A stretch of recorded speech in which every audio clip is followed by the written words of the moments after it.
Hello friends, welcome back to my YouTube channel Rishabh Jain Pharma Q, and welcome back to series of the video for instrument equipment qualification. It include hardware as well as software qualification. Before that, I have published two videos. The one video where I have mentioned the guideline as per USP 1058. It is mentioned how to be categorized analytical instrument as per group A, group B and group C. The second video I published for the software qualification. In this software qualification, I explain for the guideline GAM 5 that is published by ISPE. In this video, I explain what is the category 1 instrument, what is the category 3 instrument, what is the category 4 instrument and what is the category 5 instrument. In the GAM 5, category 2 is not there, so I have not explained in this video. Now, what is the topic for the today video? Now, I have already explained all the guidelines for software qualification and as per USP 1058 for analytical instrument qualification. Now, how to do the equipment instrument qualification from starting to life cycle approach, when it will retire, what parameter has to be used, what is the qualification variable has to be used. So this all will be continued in this video. And the today video topic is validation master plan. For each and organization, validation master plan is must. In the validation master plan, the organization has to be described how to do the qualification of the instrument, how to do the qualification of the software, what qualification variable is required. So for today's video, I will explain what is the validation master plan, how many qualification variable is required for the instrument equipment qualification, and for today's video, I will discuss about user requirement specification. So let's watch this video till end, because if you watch this video till end, you will understand exactly how to do the instrument equipment qualification, what is the variable and what is the validation master plan. If you have not seen my initial two videos, that is for instrument equipment qualification as per 1058 USP and GAM 5, the second video. So I will give the link in my description. You can go in the description, click on the link and directly go into my channel. If you not subscribe this channel, please subscribe this channel, so you will get continue such videos and it will increase your knowledge, and it will also help during the interview also. And if you really like this video, please share to others. Let's watch this video. So different organizations having the different planning for the validation master plan. Some organizations say validation policy, and based on the validation policy, they can prepare the validation master plan. Some having the multi-sites, and then it's go to the site, then site level validation plan. After the site level validation plan, they have department wise, like manufacturing validation plan is different, quality system is different. So instrument validation plan, software validation plan. So system based approach also followed by some organization. So that depends how to organization is adopt the validation master plan. The VMP should be clear and concise summary document, typically covering summary of facilities, means where your facility is there, what is the address, then how big your facility and how many departments, so complete detail of the facility. System, how many system is there, equipment, how many equipment is there, and you have to be right by the major equipment and process in scope. Current status of these facilities, system, equipment, process, what is the current status of facility, change control process to be followed, planning and scheduling including activities for new systems, activities driven by change and periodic review. The VMP require approval by management and is often subject to regulatory inspection. So all regulatory inspection they will ask for the validation master plan. So what will be content of the VMP? The VMP should be a summary document which is brief, concise and clear. It should cover scope. So here you to be mentioned what is the scope of this document, all the qualification, all the validations, process validation, cleaning validation, instrument qualification, computer system qualification. So in the scope you can mention reference to relevant policies. What is the policy which is adopted by the organization? Organizational structure, summary of facilities, system, equipment and process, documentation format, the format to be used for protocols and reports. When you are doing the qualification and you are doing validation, what type protocol has to be used and how to make the report, planning and scheduling, change control, reference to existing documents. So friend, I believe you understand what is the validation plan and what should be contained inside in the validation plan. It is very important for each and an organization to have very good validation master plan where you have to describe everything, how to do the qualification of the instrument.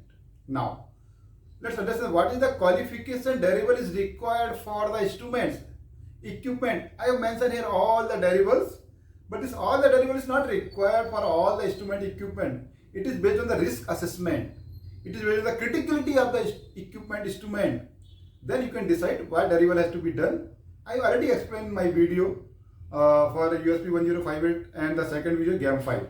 I have already explained what derivative has to be required for the different category of the instrument, what different type of instruments. Now, the first derivative is user requirement specification, that is called URS. URS is very important. In the URS, you have to be explained what is exactly your requirement, what you want. In this URS, you can put system boundaries. System boundaries means what is there in the, what is requirement in the system. Software is required, auto calculation is required, temperature is required, what is the temperature is required, what is the runtime is required, what is the pressure is required. So you can put everything in the URS that I will discuss in this video, and I will explain how to prepare the URS. When you prepare the URS, you have to be provide this URS to different supplier. The supplier has to be put a functional specification to you. Then you can understand what is there in that instrument other than what you require. So based on the different supply to review the FRS, then you can decide what will be the final supplier where you to be procure this instrument. But in this case, sometime the commercial point also come, because the commercial technically what has to become the commercial benefit, and if it's comply your requirement also, then the organization has to be take the decision from which supplier and from which brand the instrument has to be procured. Now you have finalized. Now you have to do the supplier assessment. Because you finalize the supplier, now assessment is required because the supplier has to be capable to be dispatched the instrument equipment on time. He has to be capable for the qualification. He has to be capable for the support till complete cycle of the instrument equipment. Then after that it will come, he has to provide the design qualification, DQ. After the design qualification, when the instrument is ready, the equipment is ready based on the requirement, FAT has to be done. Factory acceptance test has to be done. After the FAT is done, everything is okay, you can sign up. Then supplier dispatch the instrument equipment to your site. When it will come at the site, now time to do the risk assessment and identify which type of qualification of this instrument is required, what derivative has to be done. Based on the risk assessment, like which category this instrument and what is the type of instrument. So based on that, in the GSP you can very clearly mention electronic record is required, electronic audit trail is required, signature is required, what is the requirement. Then you can make one qualification plan of that instrument. What qualification derivative is required, you to put each and everything in the qualification plan. Now the time to be raised the change control, because this new instrument has to come to the site. Now the change control has to be raised. After change control, FRA has to be, functional risk assessment has to be done. We have to check any risk with this instrument, equipment. Then mitigation plan has to be prepared based on the risk. CAPA has to be taken. After FRA, CCA, critical component assessment. What is the critical component attached with this equipment instrument? That has to be explained in the CCA. And after the CCA, installation qualification, operation qualification. And after the IQOQ, now time to be ready the SOP. The SOP has to be effective. The training has to be done. After the training, performance qualification instrument has to become. Then you have to complete the PQ. When you complete the performance qualification, now time to be identify what qualification you did. So now picture comes the traceability matrix. In the traceability matrix, you can write what is the different document number which you have performed this instrument. Then you do the qualification summary report. What qualification you did. All the summary report has to be mentioned is comply, each and every step is comply, is not comply. After the qualification summary report, now you to release this equipment instrument for the routine use. When you release it, now it's not time to be, now you have completed your task. Till its retirement, the life cycle, here to evaluate this instrument equipment continue. If the software new patch has to be coming to update the new patch, revise the version of the software. So continue improvement of the equipment instrument is required and support of the supplier is required. So let us go understand what is the URS and what content should be there in the URS. What will be the user requirement specification? A URS defines clearly and precisely what the regulated company require the system to do. What system has to be do when it should receive at site. It should be driven by the business process need. What is the business process requirement? Requirement may be developed independently of a specific solution prior to selection. For example, category 4 and category 5 systems. So I already explained my previous video. Category 1 and category 3 system not so much of critical. But if you go in the category 4 and category 5, the software is the critical where you to be very clearly specify the requirement. There may be limited number of supplier, a preferred supplier for some systems. So there will be very limited number of supplier. You already preferred, like you like this supplier and you want to be take from the specific supplier. Then it may be very difficult to comply so much of a specification. But yeah, based on the provided solution by the supplier has to be accepted. This is particularly relevant to many category 3 systems. In the category 3 system, it is already available in the market. You can take directly. Such decisions should be based on risk, complexity and novelty. In such case, requirement related to patient safety, product quality and data integrity still should be specified. Requirement may not initially be fully defined. For some category 5, system and requirement will be developed during subsequent phase of the project. The initial URS should be recognized this and should be updated as information become available. For the category 5 instrument, like for category 5 software, when it's in the development phase, it's not required to put one URS in the one time. You can change the URS, you can update it the URS, you can give them so many URS in the different development phase to comply what is required. The user requirement should contain introduction, objective, overview and scope, operational requirements, constraints, life cycle requirement, safety system, glossary and approval. So this all has to be part of the user requirement specification. So first is introduction, objective. The introduction should provide information on who produced the document, means which document has to be provided by the supplier, which document has to be prepared by the organization, under what authority. So what authority means who is to be authorized this all the document and for what purpose. The contractual status of the document, if applicable, like it is custom development, it is outsourcing. So document has to be prepared by the outsource, it should be developed by the customer. That has to be described very clearly in the introduction and objective. The next point comes overview and scope. In this overview and scope section, you have to be mentioned an overview of the system should be provided, explanatory why it is required and what is required of the system. The following should be considered. Background, describe the overall goal of the system in context of the present and desired state. So why is this required? What is the requirement exactly? What you want for the system? And the scope, what portion of the long-term vision the current system will address? System limit and boundaries. So what is the system boundaries? What business process, a portion of a business process is being automated? Where the automatic process is required, where the manual process is required, everything has to be mentioned. Key objective and benefits, applicable GSP requirements, other applicable regulations. Third and सबसे important is operational requirement. This is very important. So operational requirement should include environmental requirements. What is to be environmental requirement? Main components. What should be main component? We'll discuss in the coming slide. Functions, data, technical requirements, and interfaces. So this all will discuss in operational requirement in the coming slides. Now in operational requirement, first is environment requirement. The environment in which the system is to work should be defined. The following should be addressed as appropriate. Layout. The physical layout of the plant or other workplace may have an impact on the system such as long distance link or space limitations. Physical condition, temperature, humidity, external interference, shielding against radio frequency, electromagnetic and UV interference, dirty, dust, sterile, a high vibration environment. Then physical security, power requirement like voltage.